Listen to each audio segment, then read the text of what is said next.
Vous êtes de plus en plus nombreux à nous suivre et à participer à l'évolution de la chaîne Afrique N24, et sincèrement nous tenions à vous en remercier. Nous lisons tous vos commentaires qui enrichissent le débat et vraiment nous vous demandons de nous soutenir, en aimant les vidéos pour une large diffusion, et pour continuer à avoir une ligne éditoriale indépendante, et vous proposer de nouvelles émissions toujours de plus en plus enrichissantes.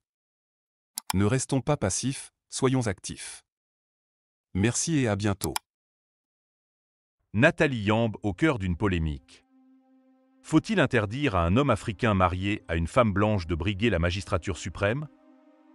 Nathalie Yambe, figure médiatique et militante panafricaniste bien connue sur la scène politique africaine, se trouve aujourd'hui au centre d'une controverse qui enflamme les réseaux sociaux. Dans une déclaration tranchante et percutante, elle a affirmé qu'un homme africain marié à une femme blanche ne devrait pas pouvoir briguer la magistrature suprême dans un pays africain. Une déclaration qui, sans surprise, a suscité des réactions vives, tant en faveur qu'en opposition. Yambe a en effet déclaré qu'elle n'était pas contre les couples mixtes, précisant qu'elle-même est issue d'une telle union.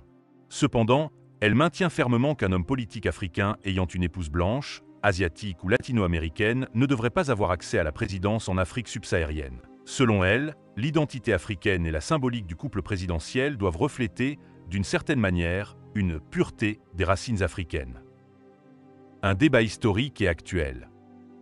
La question de l'appartenance culturelle et de l'identité politique n'est pas nouvelle dans les sociétés postcoloniales africaines. Cependant, l'idée de l'influence des relations personnelles, en particulier les mariages interraciaux, sur la capacité ou la légitimité d'un dirigeant à gouverner un pays suscite des débats complexes, souvent sous-tendus par des questionnements plus larges sur l'héritage colonial, la souveraineté et la perception de l'autodétermination africaine.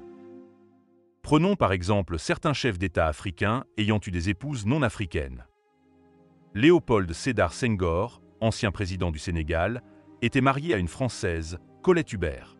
Malgré cette union, Senghor reste une figure incontestée de l'Afrique post-coloniale, sans que son mariage n'ait fait obstacle à sa présidence. Alassane Ouattara, président de la Côte d'Ivoire, est marié à Dominique Ouattara, une Française d'origine algérienne. Bien que ce mariage ait suscité des discussions, cela n'a pas empêché son ascension au pouvoir. Abdoulaye Wade, ancien président sénégalais, partage également sa vie avec une Française, Viviane Wade. Cela n'a pas diminué sa légitimité auprès de son peuple. Tidjane Thiam, bien qu'il n'ait jamais été président, est un homme politique et financier de renom qui a été pressenti pour des rôles de leadership en Afrique. Lui aussi est marié à une femme non africaine, ce qui a parfois soulevé des interrogations sur son engagement envers la cause africaine. Ali Bongo Ondimba, ancien président du Gabon, était marié à Sylvia Valentin, une Française. Bien que le régime Bongo ait souvent été critiqué pour diverses raisons, le mariage d'Ali Bongo n'a pas été un facteur déterminant dans sa critique politique. Enfin, le général Mamadi Doumbouya, à la tête de la Guinée depuis le coup d'État de 2021, est marié à une Française. Cette relation n'a pas été utilisée comme un motif d'illégitimité dans son accession au pouvoir, bien que la situation politique de la Guinée soit encore en pleine évolution. Arguments pour et contre. La déclaration de Nathalie Yambe semble toucher à un nerf sensible de la politique africaine. Elle soulève la question de la compatibilité entre la vie personnelle et la carrière politique et pose le dilemme de l'identité dans un monde de plus en plus globalisé. D'un côté, certains partisans de l'idée avancée par Yambe estiment que le mariage avec une personne non africaine pourrait représenter une forme d'aliénation culturelle. Ils craignent que de telles unions, en particulier avec des femmes blanches, puissent affaiblir l'engagement d'un leader envers les problématiques africaines et soulignent l'héritage colonial et ses blessures encore vives. Pour eux, la présidence est aussi un symbole, et le couple présidentiel doit incarner une forme de pureté nationale. D'un autre côté, de nombreux opposants à cette idée soutiennent que l'identité et les compétences d'un président ne devraient pas être jugées à l'aune de son choix de partenaire. Pour eux, limiter l'accès à la présidence en fonction de la couleur de peau ou de l'origine de l'épouse serait une forme de discrimination contraire au principe de liberté et d'amour. Ils soulignent que des leaders africains influents et respectés, mariés à des femmes blanches ou non africaines, ont su défendre avec ferveur les intérêts de leur nation.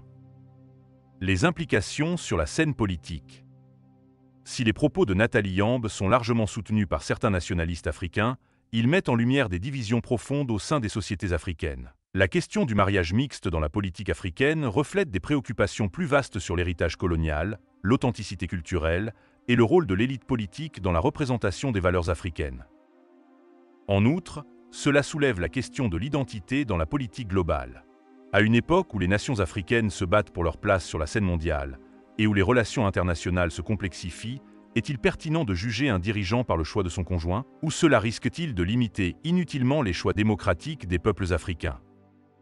Nathalie Yamb a réussi à ouvrir un débat passionné, mais potentiellement complexe, sur la place des unions interraciales dans la politique africaine. Si certains peuvent voir dans ses propos une défense de l'identité africaine, d'autres y décelant une limitation des libertés personnelles et un renforcement des divisions raciales dans une ère où la mondialisation rend ces distinctions de plus en plus floues.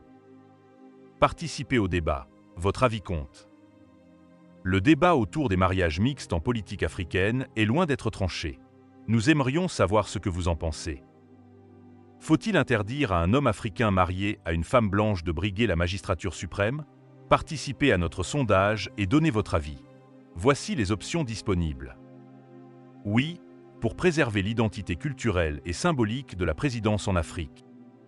Non, chaque individu doit être jugé sur ses compétences, pas sur ses choix personnels ou son mariage.